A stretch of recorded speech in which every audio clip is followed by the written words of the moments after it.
Jai Shri Krishna. This video is for Gita Olympia 2025 and I'm going to recite chapter 17 which is Shraddha Traya Vibhaga Yoga. Om Shri Paramatmane Namaha.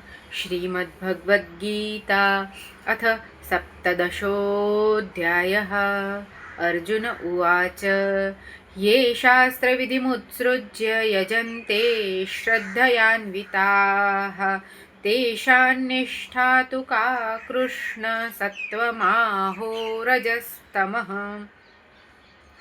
श्रीभगवानुवाच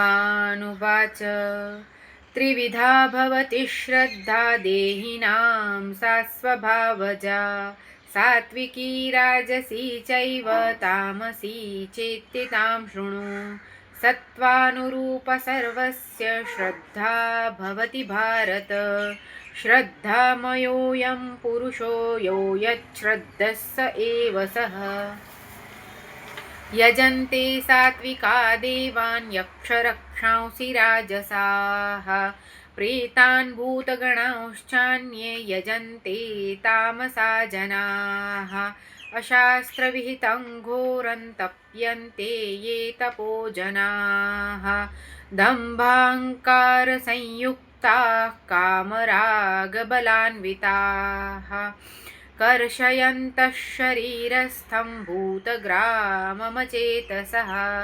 मां चैवान्तः शरीरस्थं तान् विद्यासुरनिश्चयान्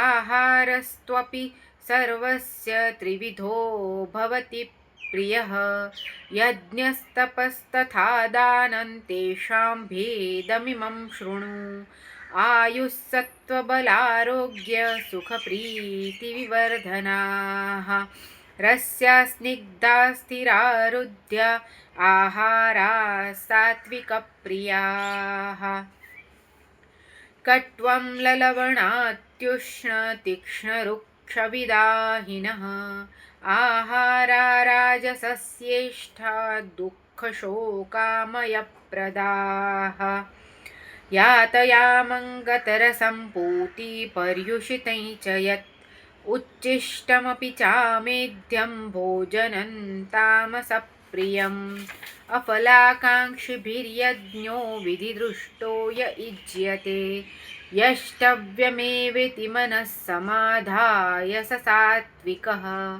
अभिसन्धाय तु फलं दम्भार्थमपि चैव यत् युज्यते भरतश्रेष्ठ तं यज्ञं विद्धि राजसं विधिहीनमसृष्टान्नं मन्त्रहीनमदक्षिणं श्रद्धाविरहितं यज्ञं तामसं परिचक्षते देवद्विजगुरुप्राज्ञपूजनं शौचमार्जवम् ब्रह्मचर्यमहिंसा च शारीरं तप उच्यते अनुद्वेगकरं वाक्यं सत्यं प्रियहितं च यत् स्वाध्यायाभ्यासनै चैव वाङ्मयं तप उच्यते मनःप्रसादः सौम्यत्वं मौनमात्मविनिग्रहः भावसंशुद्धिरित्येतत् तपो मानसमुच्यते श्रद्धया परया तप्तं तपस्तत्त्रिविधं नरैः अफलाकाङ्क्षिभिर्युक्तैः सात्विकं परिचक्षते सत्कारमानपूजार्थं तपोदम्भेन चैव यत् क्रियते तदिह प्रोक्तं राजसं चलमध्रुवं मूढग्राहेणात्मनो यत् पीडया क्रियते तपः परस्योत्सादनार्थं वा तत्तामसमुदाहृतम् दातव्यमिति यद्दानं दीयतेनुपकारिणे देशे काले च पात्रे च तद्दानं सात्विकं स्मृतं यत्प्रत्युपकारार्थं फलमुद्दिश्य वा पुनः दीयते च परिक्लिष्टं तद्दानं राजसं स्मृतम् अदेशकाले यद्दानम् अपात्रेभ्यश्च दीयते असत्कृतमवज्ञातं तत्तामसमुदाहृतम्। ॐ तत्सदिति निर्देशो ब्रह्मणस्त्रिविधः स्मृतः।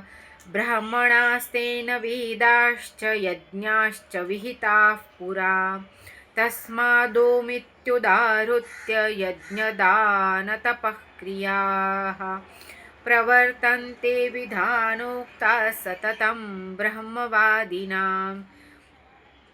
तदित्यनभिसन्धाय फलं यज्ञतपक्रियाः दानक्रियाश्च विविधा क्रियन्ते मोक्षकाङ्क्षिभिः।